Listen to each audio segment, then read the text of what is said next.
You are watching All India Transport TV.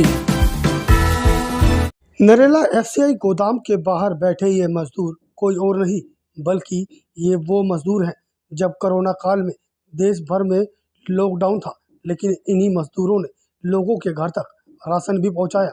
लेकिन अब ये मजदूर अपने हक के लिए हड़ताल पर बैठे हैं। जी हाँ, इन मजदूरों का हक मारा जा रहा है, जिसको लेकर 2016 में बनाए गए कानून के तहत इन्हें तय रकम भी नहीं दी जा रही, साथ ही साथ इन्हें वह सुविधा भी नहीं दी जा रही जो सरकार की तरफ से इन्हें देनी चाहिए।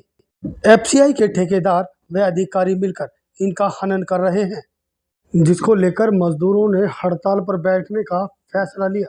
जी हाँ, तय मजदूरी के तहत इन्हें ना तो इनकी मजदूरी मिल रही है और ना ही ईएसआई की सुविधा और ना ही इनका पीएफ इन्हें मिल रहा है। कुछ ही मजदूरों के नाम आगे भेजे गए हैं, जबकि यहाँ पर करीब 70 से 65 मजदूर काम करते हैं। मजदूरों ने बातचीत के दौरान खुलासा किया कि पहले ये मजदूर सरकार के अधीन काम करते थे और उन्हें पूरी मूलभूत सेवाएं मिलती थी, लेकिन जब से एफसीआई में ठेकेदारी प्रथा आई है तभी से इनका हनन किया जा रहा है, जिसको लेकर यहाँ के मजदूरों ने राष्ट्रपति से लेकर पीएम नरेंद्र मोदी व एफसीआई के अधिकारियों सहित सीबीआई में भी इस मामले की जानकारी दी है। जिसके बाद मजदूरों ने कहा कि सीबीआई भी कार्रवाई कर रही है, लेकिन यहाँ पर बैठे अधिकारी उन कॉन्ट्रैक्टरों का साथ दे रहे हैं जो उन मजदूरों से काम कराते हैं। इतना ही नहीं, जब से ये मजदूर हड़ताल पर बैठे हैं तभी से बाहर की लेबर लाकर यहाँ पर काम भी किया जा रहा है। जहाँ एक तरफ केंद्र सरकार मजदूरों के हक की बात करती है, वहीं दूसरी ओर नरेला के एफसीआई के गोदाम में काम करने वाले मजदूरों को उनकी मूलभूत सेवाएं नहीं मिल रही, जिसको लेकर महामहिम सहित तमाम विभागों को भी इसकी जानकारी दी गई है। लेकिन उसके बावजूद भी कुछ ही प्रशासन इस मामले को लेकर सक्रिय हुए हैं और कार्रवाई शुरू की है। लेकिन यहाँ पर हड़ताल पर बैठे मजदूरों का कहना है कि जब तक उनकी मांगें पूरी नहीं होंगी तब तक इसी तरह ये हड़ताल जारी रहेगी। अब देखने वाली बात ये होगी कि महामहिम सहित विभागीय कार्रवाई कब तक पूरी होती है और कब तक इन मजदूरों को इनका हक मिलता है। मेरा नाम रमेश कुमार है। रमेश जी, क्यों आप लोगों ने हड़ताल की है, क्या मामला है?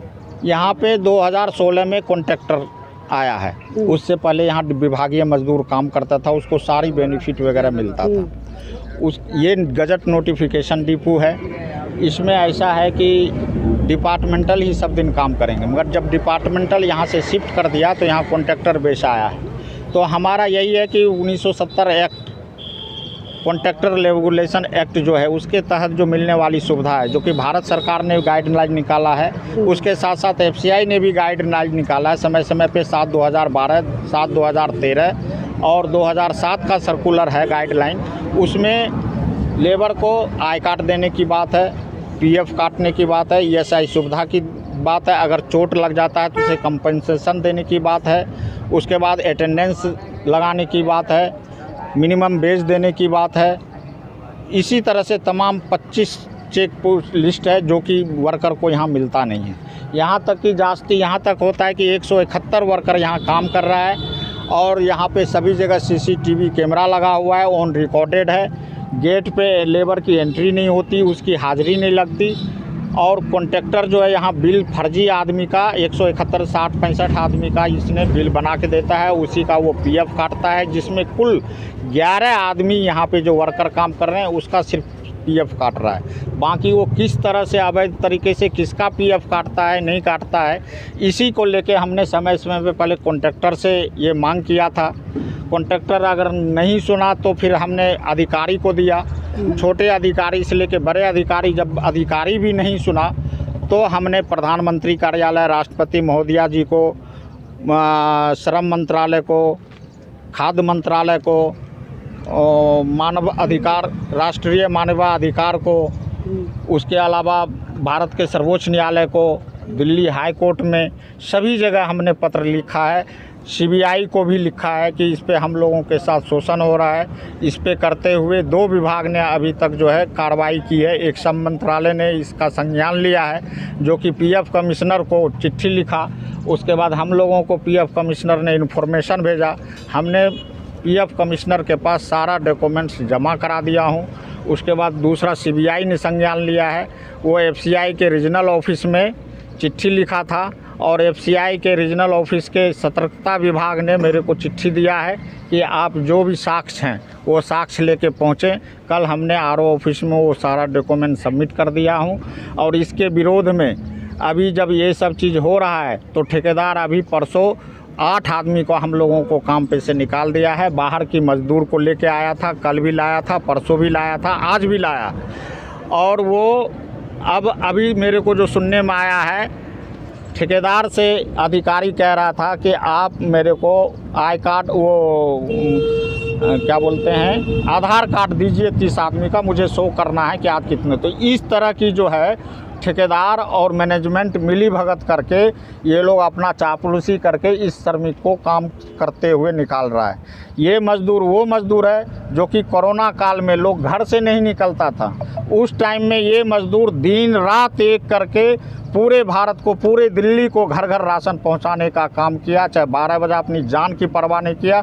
ये सारे देशभक्त हैं, कोई चोर उचक्के नहीं है, देशभक्त हैं, देश की सेवा करते हैं। लोग बॉर्डर पे सैनिक हमारे मरते हैं, हमारा श्रमिक यहाँ पे पूरे दिल्ली में अनाज पहुँचाने का काम, चाहे वो सर्दी हो, गर्मी हो, बरसात हो। यहाँ तक कि अभी केंद्र सरकार का एक ऑर्डर आया था धूप होने के वजह से कि 12 बजे से 3 बजे तक आप काम नहीं कराइएगा। उसमें भी यहाँ काम करता है, कोई ओटीए बेच नहीं देता, कोई मिनिमम बेच नहीं देता। यहाँ 2 रुपये 60 पैसे 2 तरह का पीस रेट है।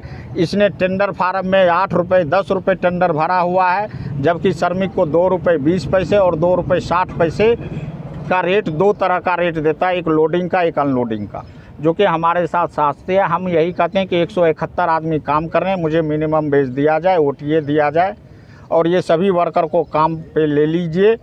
रोजी रोटी का सवाल है। चलेगी हड़ताल ये जब तक ठेकेदार मांग नहीं मांगता, हम लोग सारे वर्कर अंदर नहीं जाता। आई कार्ड, पीएफ वगैरह तमाम जो सुविधाएं हैं जो इसने शपथ पत्र में टेंडर फार्म में दिया है, मैं तो वही मांग रहा हूँ। आपने जो टेंडर, ठेकेदार ने, जो कॉन्ट्रैक्टर ने जो टेंडर फार्म में दिया है कि मैं लेबर को ये सब चीज़ दूंगा, मैं वही सुविधा मांग रहा हूँ। उससे ज़्यादा मेरी कुछ मांग नहीं है। और वो दे दें, काम अभी से शुरू हो जाएगा।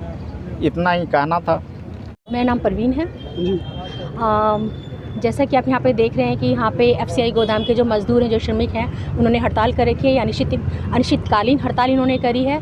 और मैं भी एक दिल्ली असंगठित निर्माण मजदूर यूनियन से हूँ और मज़दूरों के हित के लिए काम करते हैं। यहाँ पे इनके हकों का हनन हो रहा है।